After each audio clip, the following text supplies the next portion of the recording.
Essa é mais uma aula de geografia e o tema é tempo atmosférico e clima. Para você que chegou agora, inscreva-se no canal, clique no sininho para ter acesso às notificações dos vídeos e dê o seu like.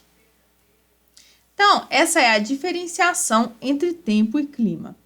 Tempo é o estado momentâneo das condições atmosféricas de um lugar em um determinado momento e está sujeita a variações, ou seja, ela pode mudar de um instante para o outro. Para saber se está frio ou calor, se irá chover ou não, as pessoas consultam a previsão do tempo. Então, nós podemos sair de casa em um dia super ensolarado e, de repente, cair a maior chuva. Por quê? Porque o tempo varia muito. Então, nós assistimos todos os dias nos jornais a previsão do tempo, ou seja, prevê o que irá acontecer possivelmente nos próximos dias. Já o clima é uma condição duradoura do ambiente atmosférico e equivale ao conjunto dos tipos de tempos mais comuns em um determinado lugar ao longo do período de aproximadamente 30 anos. Representa um padrão geral das condições atmosféricas de umidade e pressão que se alteram com o passar dos anos. Então, os climas no Brasil são subtropical, semiárido, tropical e equatorial. Então, esse tipo de clima, ele varia muito pouco, né? Varia com o passar dos anos. O clima e suas influências. O clima é formado pela combinação dos elementos climáticos e dos fatores geográficos que atuam em uma região. Nas sociedades humanas, o clima influencia as dinâmicas culturais, econômicas e sociais, incluindo a maneira de se vestir e de se alimentar nas diferentes estações do ano. Então, quando está muito frio, nós utilizamos agasalho. Quando está chovendo, nós utilizamos aí botas, guarda-chuva. E quando está ensolarado, nós vamos usar roupas mais leves, certo? As vegetações também são influenciadas pelo clima.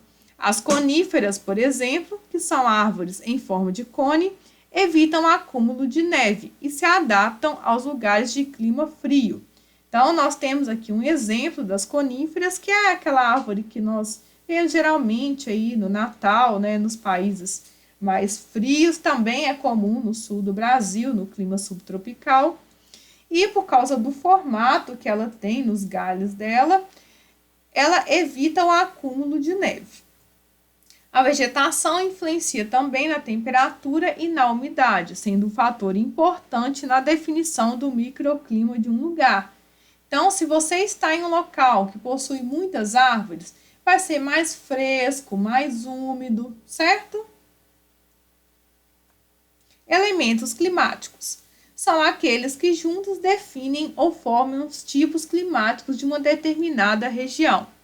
Eles são temperatura, que é medida em graus Celsius e registra o calor da atmosfera de um lugar, cuja variação depende da localização e circulação. Nós temos também a umidade, que é a quantidade de vapor presente na atmosfera em um determinado instante, e pode ser expressa em valor absoluto ou relativo. Então, a gente escuta falar muito, a umidade relativa do ar está baixa, tem que tomar mais água, né? Então, tem a ver com isso. Quando na atmosfera a umidade atinge o ponto de saturação, ela libera a água que cai sobre o solo em forma de chuva, neve ou granizo. Pressão atmosférica é a força provocada pelo peso do ar sobre uma superfície.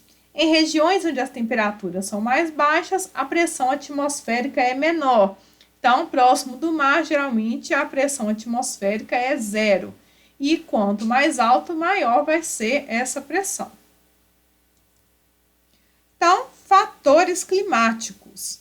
Os fatores são aqueles que modificam o clima, principalmente na escala local. Os principais são latitude, altitude, maritimidade, continentalidade, massa de ar, vegetação, corrente marítima e relevo. Então, nós vamos conhecer 3 deles. Primeiro, a latitude. Está ligada às diferenças de radiação solar sobre a Terra, ou seja, às zonas climáticas. Quanto mais próximo da linha do Equador, mais as temperaturas tendem a aumentar. Já nas zonas polares, nós temos as temperaturas menores, né? Então, por causa da incidência dos raios solares, porque a Terra não é exatamente, né, num eixo retinho, ela tem um eixo torto, ela recebe mais raios solares nessa região aqui tropical do que, por exemplo, nas regiões polares. Então, quanto mais próximo aqui da região tropical, vai ser mais quente. Aqui nós temos uma região intermediária, que a gente chama de temperada. E no Polo Norte e Polo Sul, como a incidência de raio solar é menor, vai ser mais frio. Altitude. Em regiões mais altas, a pressão atmosférica costuma ser menor, além do fato que a irradiação também é menor. Assim, a temperatura também costuma ser menor. Então, se nós compararmos aqui utilizando esse desenho, Santos é uma cidade litorânea, de praia, então é uma cidade fria. São Paulo já é uma cidade que está no intermediário, então ela é fria. Desculpa, Santos é uma cidade quente, né? É uma cidade de praia.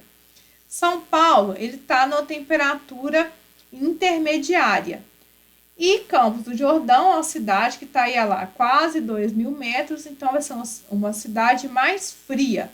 Então, com relação à altitude, quanto mais alto é a cidade, possivelmente menor vai ser a temperatura desse local.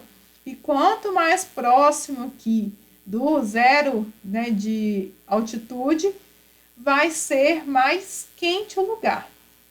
Maritimidade e continentalidade são termos que designam a proximidade ou a distância do mar. Isso ocorre porque o solo costuma se aquecer ou resfriar mais rapidamente do que a água. Então, quanto mais próximo aqui do mar, mais essa cidade vai ser úmida e possivelmente quente. Então, por isso que nas praias, geralmente, nós temos um tempo mais quente e também mais chuvoso.